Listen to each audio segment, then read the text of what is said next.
તો જય હિન્દ ને જય માતાજી ને રામે રામ ડાયરા ને. તો કેમ છે ડાયરો? મોજમાં? તો મોજમાં જ છો. તો મારા વિડીયો તો જો કે આ વિડીયો ઘણા સમય પછી આવ્યો. હવે વાત આપણે કરવાની છે આપના નેતા એટલે કે ગોપાલભાઈ ઇટાલિયા જીતા છે. મજા એવી કે ભાઈ હાલો એક ખેડૂતનો દીકરો જીતો છે ને એક ખેડૂત લક્ષી વાતું કરશે ને વિકાસના કામની વાતું કરશે ને એક ભણેલા નેતા આવ્યા છે આપણે ધારાસભ્ય બન્યા છે. તો આપણે મજા આવી ગઈ કે ભાઈ હાલો એક એજ્યુકેટેડ નેતા છે, હાલશે, મજા આવશે, વિપક્ષ મજબૂત થાય, એક જાગૃતતા લાવશે.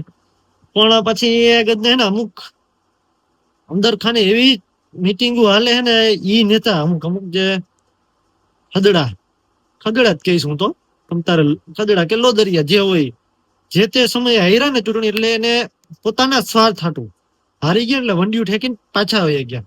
વરી પાછા એને ખબર છે કે આ ગધડી નો એલા આપણે સીટ જડે એમ છો, વરી પાછી વંડિયું ઠેકીને પાછા આવવાના પ્લાનમાં. એટલે આવા જો ખદડાઓને સપોર્ટ જો આ પાર્ટી કરતી હોય ને તો પછી આ એવું જ છે ને કે બધા પોતપોતાના સ્વાર્થ હાટું જ આ બધું મથે છે. ખાલી જનતાના વિશ્વાસ સાથે રમે છે આ બધા. આમ પણ તમે જોઈ શકો, જોયેલું જ છે કે આપના ઘણા એવા નેતા, આપના લઈ લ્યો, કોંગ્રેસના લઈ લ્યો, અમુક તો તરિયા વગરના લોટા હે, જીતીને ફરી જાય, જીતી જાય, જનતા એને વિશ્વાસઘાત કરે પણ ફરીને ઉમાવી જાય. જે જનતા એને જીતાડ્યા હોય વંડિયું ઠેકીને ઓલી બાજુ હોય જાય, વરી પાછા આમ જ બધા વરી વંડિયું ઠેકીને પાછા આવતા રહે અને પાછા શરમ જેવું નહીં પાછું. એટલે આવું છે. તો આ કોઈ આપના નેતા કોઈ જોતા હોય તો જરાક યાર ધ્યાન રાખીએ. આવા વંડિયું ઠેકીને આવડ જાવડ કરતા ને એવું થોડુંક ધ્યાન રાખીએ, નથી થોડાક સાવચેત રહેજો આવા લોદરિયાઓથી. તો બસ એટલું જ મારે કહેવાનું હતું.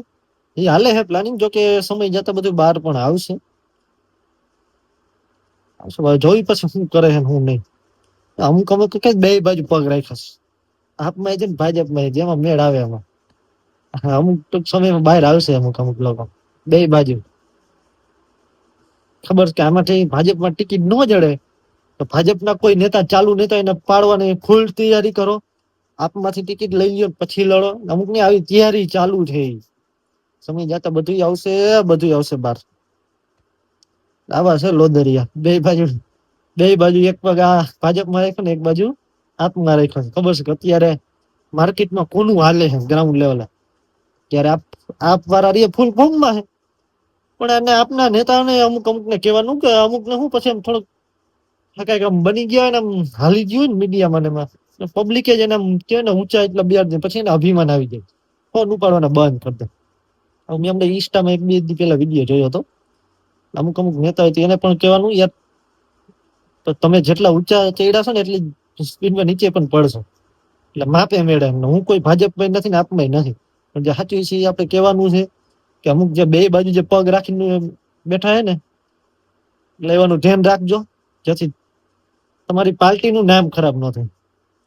કે આમ તો આની પેલા પણ ઘણા પક્ષ પલટો કરી નાખ્યો, જીતી કેવાય જનતાનો વિશ્વાસ તોડ્યો કહેવાય એવા લોકોએ. હાલતા વંડિયું ઠેકી જાય પોતાના લાભ, વ્યક્તિગત લાભ માટે. જોઈએ હવે ગોપાલભાઈ આવ્યા છે શું કરી બતાવે છે. આપણે રાજી છીએ કે ભાઈ એક યુવા નેતા છે, ભણેલો ગણેલો નેતા છે, વિકાસને લક્ષી વાતું કરશે. તો કે ક્યારેક ભાન ભૂલી જાય છે, માઇક હાથમાં આવી જાય ક્યારેક ભાન ભૂલી જાય. હાલો થોડું હકાલી લઈએ આપણે. ગુજરાતમાં ખબર જ છે, મોરા આવે તો પબ્લિક ને મજા આવે, બાકી પબ્લિક ને રસ નથી. પબ્લિક ને મોરામાં જ રસ છે. હાલવા દો, જોઈએ હવે સિત્યાવીમાં શું થાય છે. એમાં તો ઘણું નવા જૂની થવાનું છે. સમજાય ડાયરા ને રામે રામ ને જય હિન્દ જય માતાજી. પણ કહેવાનો મિનિંગ એટલો કે આ જે ડબલિયા છે, વંડિયું ઠેકીને આ બાજુ આવે ને એમ સાવચેત રહેવું. ટૂંક સમયમાં એની રીતે જ બારે આવી જાય, તમને બધાને એક ખુલી જાય. સારું હાલો, સમજાય ડાયરા ને રામે રામ.